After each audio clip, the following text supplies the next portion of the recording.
The air in the atrium of the St. Jude Academy for the Gifted didn't just smell like floor wax and expensive perfume.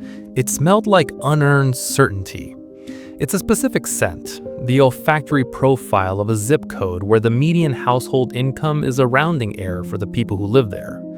It was 8:15 a.m. The light was hitting the marble floors at a precise 45-degree angle, illuminating the dust motes dancing around the bronze bust of a founder whose greatest contribution to humanity was likely a well-timed exit from a failing textile mill. I stood by the oak-paneled reception desk, my hands tucked into the pockets of a charcoal overcoat. I wasn't wearing a suit, which in this ecosystem is a signal. To the initiated, a high-quality cashmere sweater and tailored trousers suggests a level of wealth that no longer needs to perform. To the gatekeepers, however, it suggests a lack of a dress code. It suggests someone who can be handled. "I'm here for the 8:30 curriculum board meeting," I said. My voice was level, devoid of the frantic upward inflection of the other parents currently scurrying through the halls, clutching organic lattes like holy relics. The woman behind the desk was named Brenda. I knew this because I'd read her LinkedIn profile 3 weeks ago, noting her 15-year tenure and her reputation for being the velvet hammer of the administration. She didn't look up from her monitor. Her glasses were perched on the tip of a nose that seemed designed to look down. "Name?" she asked, her tone clipped. "Elias Thorne." The typing stopped. Brenda finally looked up, her eyes scanning me with the clinical efficiency of a customs agent looking for contraband. She didn't find a Rolex. She didn't see a logo. She saw a man who looked like he might be there to fix the Wi-Fi. "Mr. Thorne," she said, her voice dropping into a register of practiced condescending patience. "The curriculum board is a closed session. It's for stakeholders and the executive committee. Parents who have concerns are encouraged to submit them via the digital portal for the quarterly town hall, though I believe you've already been flagged for excessive communication regarding the special education allocation." I leaned slightly against the desk. "I'm not here to submit a ticket, Brenda. I'm here to attend the meeting." She let out a short, sharp exhale, a laugh that wasn't a laugh. "Mr. Thorne, let's be transparent. You've been a disruptive presence since the semester began. Sending 3 emails a week about the budgetary transparency of the Aspire program isn't engagement, it's harassment. Headmaster Sterling is very clear. We do not let parents disrupt the strategic flow of our administrative sessions." "Strategic flow," I repeated. It was a beautiful phrase. Empty, but beautiful. Is that what we're calling the systematic defunding of the neurodiversity wing to pay for the new equestrian center? Brenda's face hardened. The mask slipped, just a millimeter. "We are a private institution. We prioritize excellence. If your son's needs are more demanding than what our elite environment provides, perhaps there are other districts better suited for his profile. But right now, you are trespassing in a private administrative wing. I'm going to ask you to leave before I have security escort you to the parking lot." I watched her. I wasn't angry. Anger is a volatile asset. I prefer cold equity. I was observing the way she adjusted her cardigan, the way she felt empowered by the heavy wood of the desk and the silence of the hallways. She felt like a queen because she controlled the door to a room she didn't even realize was already being renovated from the inside out. "The parking lot is lovely this time of year," I said quietly, "but the invitation I received didn't mention a dress code or a requirement for security clearance." "There was no invitation for you, Mr. Thorne," she snapped. She reached for the desk phone. "Security, I need an intervention at the main desk. A disruptive parent. Yes, Thorne again." She hung up and looked at me, a triumphant glint in her eyes. "You think because you pay tuition you own a piece of the floor. You're a client, Elias, a difficult one. And frankly, after your behavior today, I wouldn't be surprised if the board reviews your son's enrollment status entirely by the end of the week." I checked my watch. 8:22 a.m. "The board is already reviewing a lot of things, Brenda," I said. Behind her, the heavy double doors of the boardroom opened. A man in a three-piece suit, Julian Sterling, the headmaster, stepped out, flanked by two men who looked like they'd been carved out of mahogany. They were laughing at something Julian had said, a rich, hollow sound that echoed off the high ceilings. Julian saw me. He didn't see me as a peer. He saw a problem he thought he'd already solved. He checked his own watch, a Patek Philippe that cost more than the average teacher salary, and shook his head with a look of theatrical pity. "Elias?" Julian called out, his voice booming with fake warmth. "Brenda, I assume Mr. Thorne is lost, or perhaps he's here to finally sign the voluntary withdrawal papers we discussed?" The two men beside him chuckled. They were the money, real estate moguls and private equity ghouls who viewed a school as a tax-advantaged real estate play. "He's insisting on entering the grant meeting, headmaster," Brenda said, her voice preening. "I've already called security." Julian walked towards me, stopping just outside my personal space. He smelled of cedarwood and arrogance. "Elias, look at me. You're a smart guy. You do, what is it? Data consulting? Something in a cubicle, I'm sure. But this is a room where the future of the state's educational landscape is decided. We're discussing the $20 million excellence grant from the Department of Education. It's high level. It's restricted. You don't belong in that room. You don't even belong in this conversation." He placed a hand on my shoulder, a power move designed to diminish. "Go home. Take the kid to a park. Let the adults handle the ledger." I looked down at his hand, then back up at his eyes. I could see the security guards approaching from the end of the hall, their heavy boots thudding on the marble. "The thing about ledgers, Julian," I said, my voice dropping to a whisper that cut through his bravado, "is that they only work if you know who's holding the pen." The security guards arrived, stepping into position on either side of me. Julian smirked, turning back towards the boardroom. "Get him out of here," Julian said over his shoulder, "and make sure he doesn't get past the gate again." I didn't move. I didn't resist. I just reached into my inner coat pocket and pulled out a single folded sheet of heavy bond paper. "Julian," I said. He stopped, his hand on the brass handle of the boardroom door. "Before they drag me out, you might want to check your inbox. Or better yet, just look at the bottom of the grant authorization form you're about to present to the board, the one that requires the principal author and state liaison to sign off on the first draw of funds." Julian turned, his brow furrowing. "What are you talking about?" "The excellence grant," I said, the corners of my mouth twitching into the first shadow of a smile. "I didn't just read it, Julian. I designed the rubric, I wrote the compliance mandates, and as of 8 a.m. this morning, I am the governor's appointed special auditor for the distribution of those funds." The hallway went very, very quiet. The security guards hesitated, looking from me to the headmaster. "Now," I said, stepping towards the boardroom door, "are we going to stand out here all morning, or are you going to show me exactly how you plan to spend my money?" The silence in the atrium was no longer the silence of prestige. It was the silence of a vacuum. Julian's hand stayed frozen on the brass handle of the boardroom door, his knuckles turning a brittle white. Beside him, the two board members, men who lived and died by the shifts in political wind, immediately took a metaphorical step back. They didn't know the details yet, but they recognized the scent of a predator who had been hiding in the tall grass. Brenda, still clutching the desk phone, looked like she'd been struck by lightning. Her mouth opened, then closed, her velvet hammer persona crumbling into a heap of administrative anxiety. That's not possible," Julian finally stammered. He tried to laugh, but it came out as a dry, rattling sound. "The state education grant is a bureaucratic beast. It's handled by the department's top-tier consultants in the capital. You're just a parent from the 402 district." "I'm a parent who spent 10 years as a senior policy architect for the federal treasury. I moved back here for the quiet. I stayed for my son. And when I saw the Aspire program, the one you use as a marketing shield to maintain your nonprofit status, being cannibalized to fund a stable for thoroughbreds, I decided to take a temporary contract with the governor's office, specifically to oversee the disruptive innovation clause of the new budget." I took a step forward, and for the first time, Julian actually flinched. "The security, Julian. You can keep them here.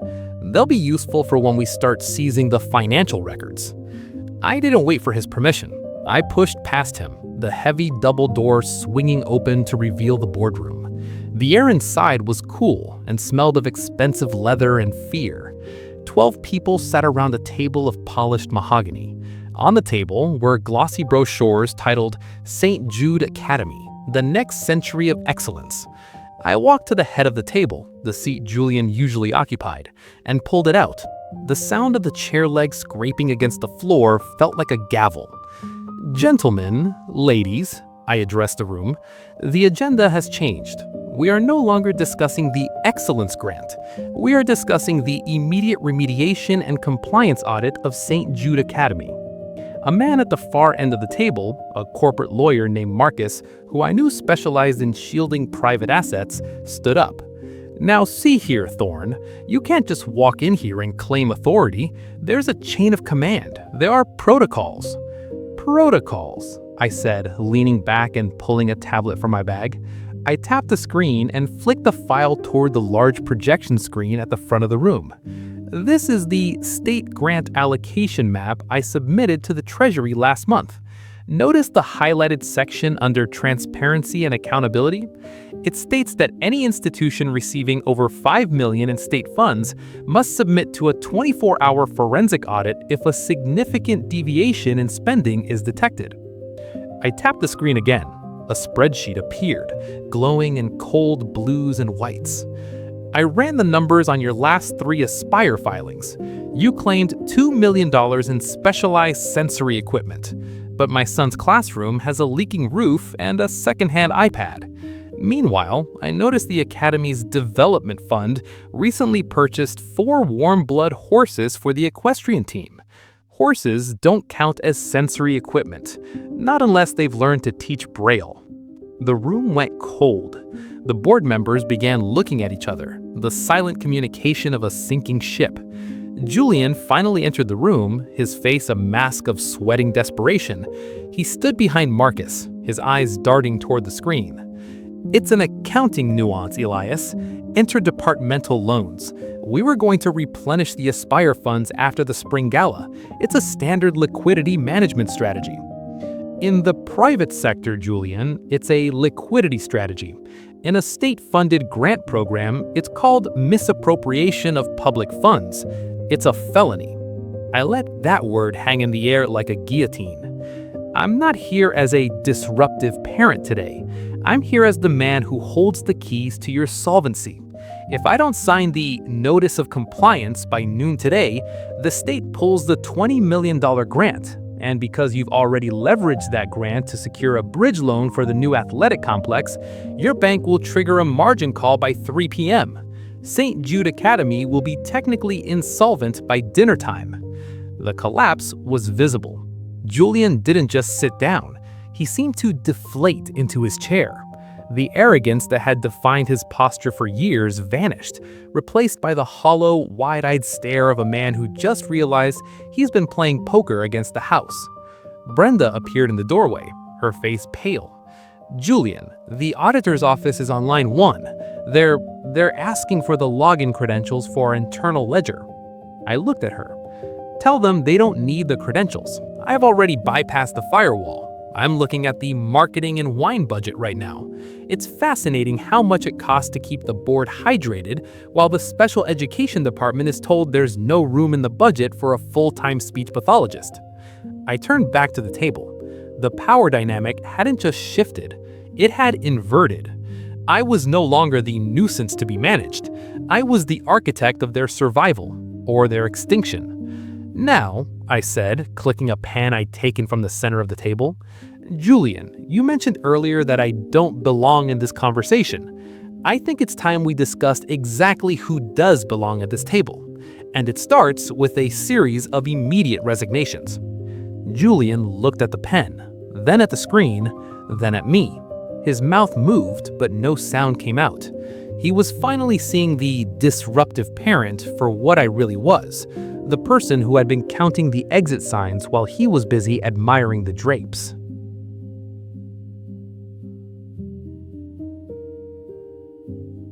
The silence in the boardroom was no longer tense. It was funereal. I watched as the board members, the so-called pillars of the community, began to gather their belongings with the frantic, quiet energy of rats, realizing the hull has already been breached. "The resignations," I said, my voice cutting through the rustle of leather briefcases. "I'll need them in writing before I leave this room. Julian, yours is first. Brenda's is second.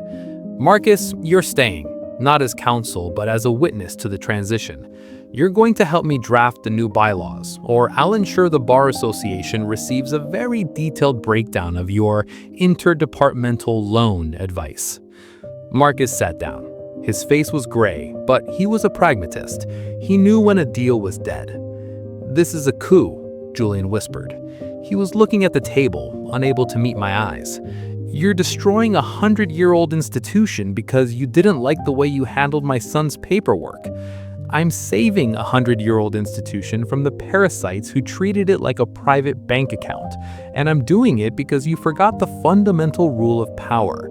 It only lasts as long as the people below you believe you're competent.